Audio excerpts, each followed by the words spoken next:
మసాలా ఏమేమి వేస్తారు అక్క దాంతో?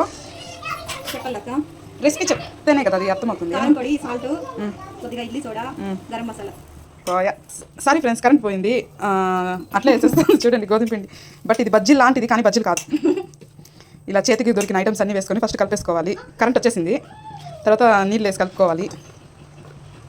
నేను కొత్తిమీర వేయమని చెప్పాను. నేనైతే ఇంట్లో వేస్తాను. ఇంక అలవాటు లేదంటే, కానీ వేయి బాగుంటుందంటే వేస్తా అన్నారు.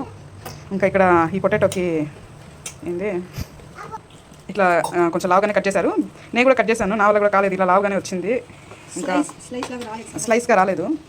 ఇంత టాలెంట్ పర్సెంట్ మీరు ఎక్కడ చూసారా చూడండి. ఒకేసారి 10 వేసేసారు. ఈమె బజ్జీల్లో మంచి స్పెషలిస్ట్. లైట్గా మాడినట్టున్నాయి బజ్జీలక.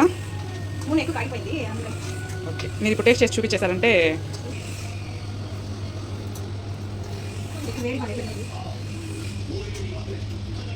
ఎలా ఉంది టేస్ట్? చాలా బాగుందా? బాగుంది.